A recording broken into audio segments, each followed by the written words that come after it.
Assalamualaikum warahmatullahi wabarakatuh.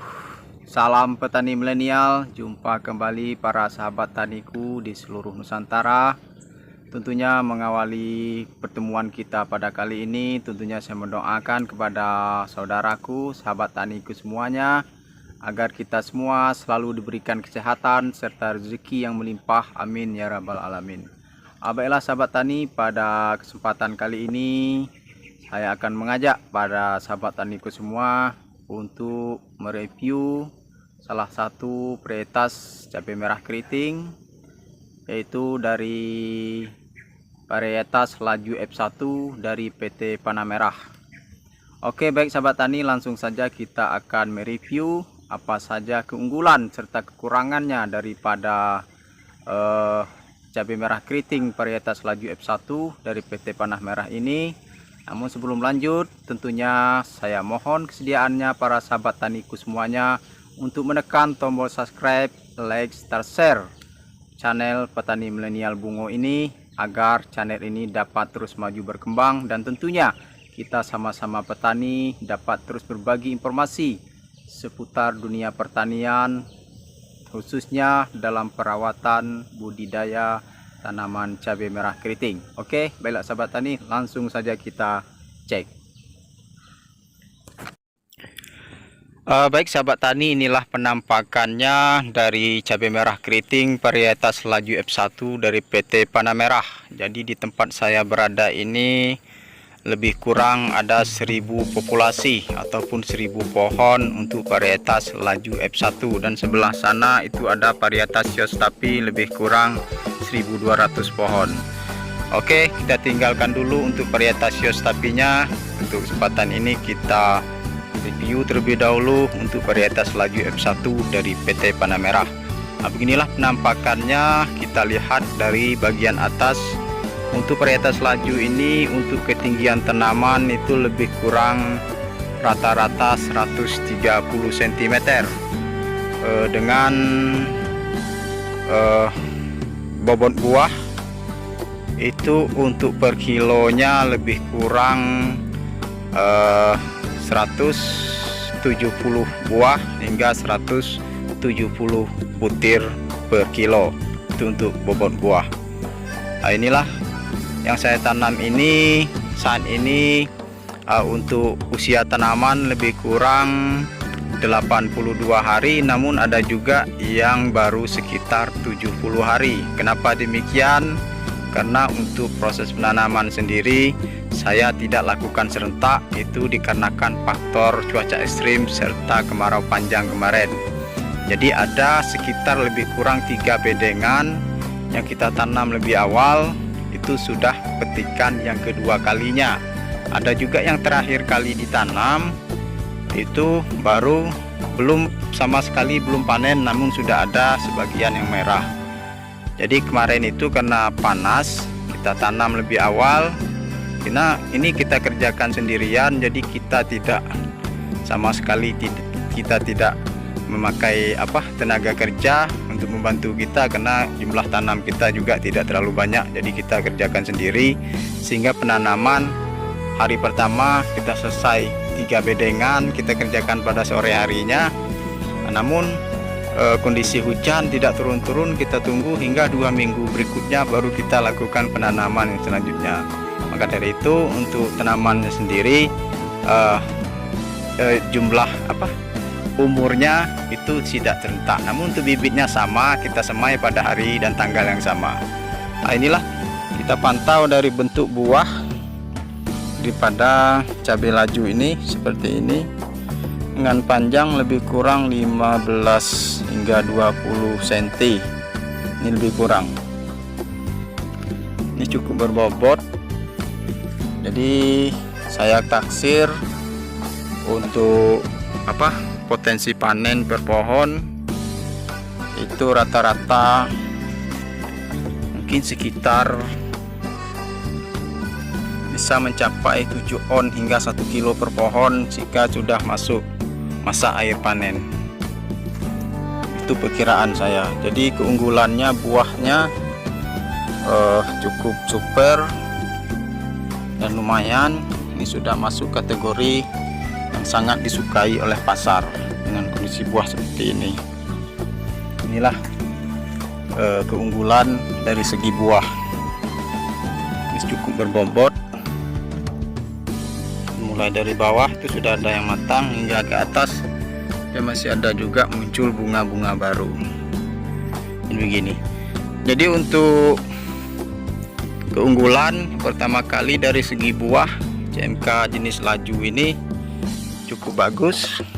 Jadi menurut saya unggul di buah yang sangat berbobot. Namun untuk kekurangan saya rasa cabai hibrida jenis laju F1 ini tidak begitu tahan terhadap virus Gemini, sehingga masih ada yang terserang keriting seperti ini contohnya.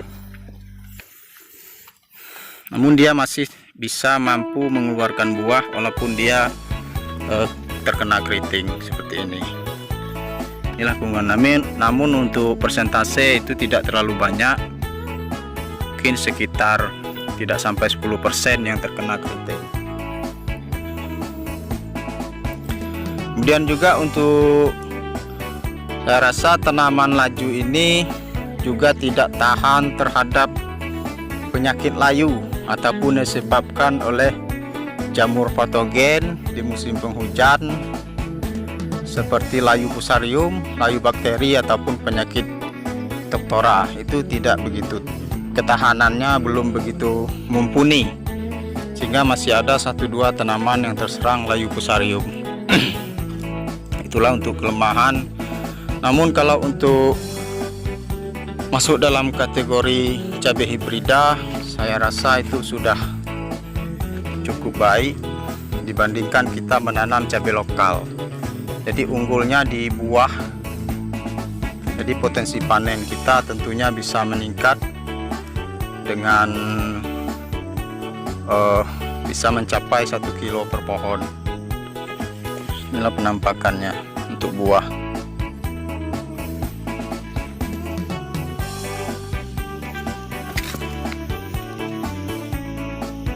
Sahabatku bisa lihat, ini buahnya cukup ramai dari bawah hingga ke atas. Yang di atas masih tetap berbunga.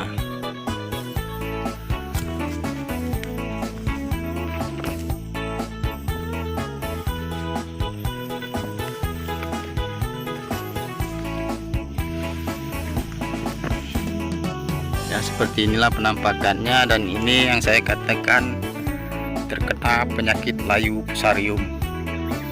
Ini sudah pasti tidak bisa diobati, namun kita bisa melakukan pencegahan agar tidak menular kepada tanaman lainnya. Nah, yang sebelah sana itu ada 3 bedengan sudah duluan matang. Mari kita cek ke sana. Namun kita cut dulu videonya, kita akan jalan ke sebelah sana.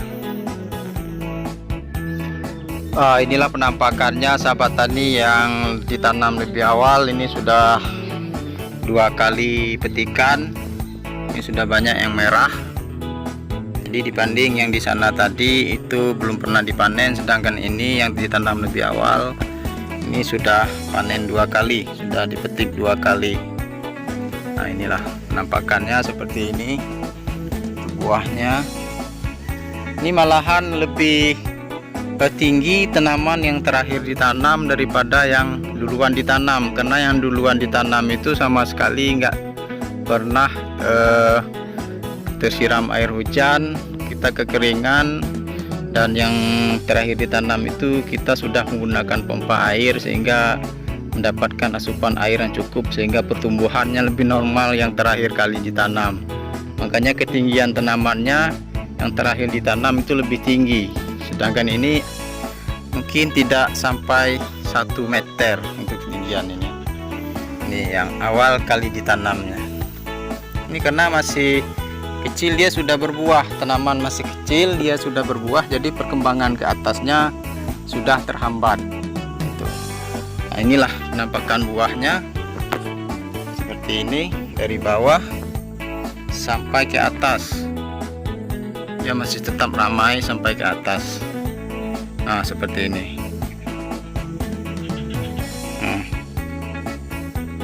Jadi mungkin kalau seperti ini saya rasa bisa tembus 1 kilo per pohon nih kalau semuanya seperti ini. Tapi kan tidak semua tanaman itu buahnya seperti ini, ada juga yang kurang dari ini, bahkan ada juga yang lebih dari ini. Jadi kita ambil rata-rata, mungkin untuk potensi bisa mencapai 7 hingga 1 kilo, 7 on hingga 1 kilo per pohon.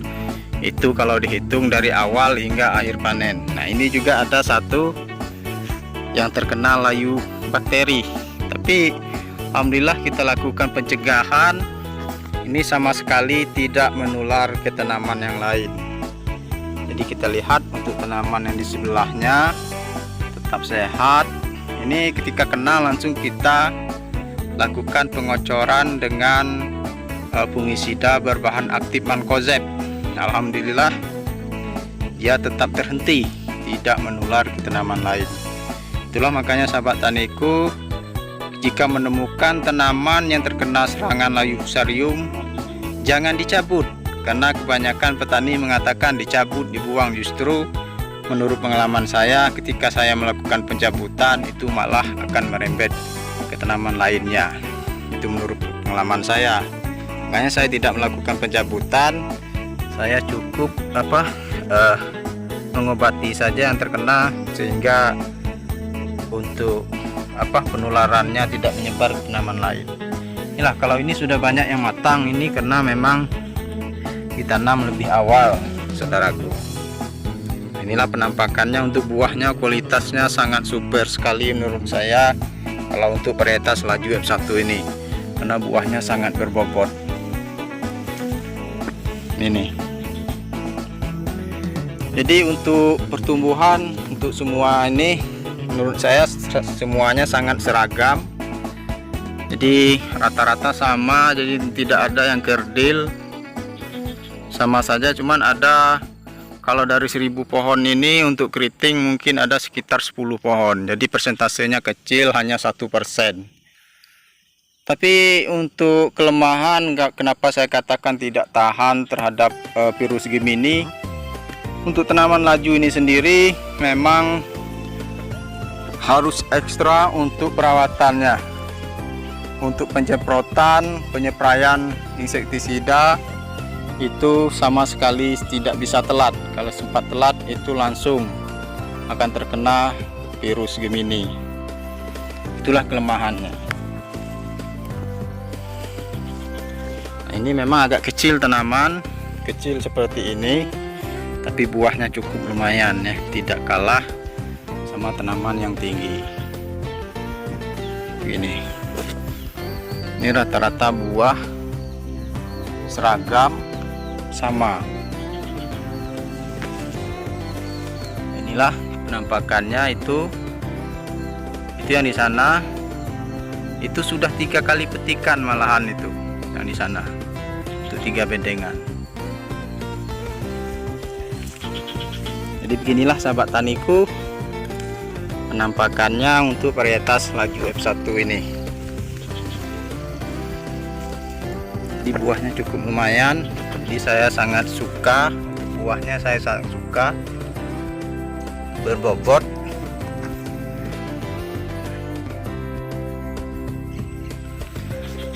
Baik sahabat tani, mungkin hanya sekian dulu review saya kali ini tentang varietas cabai hibrida dengan merek laju F1 dari PT Panamera.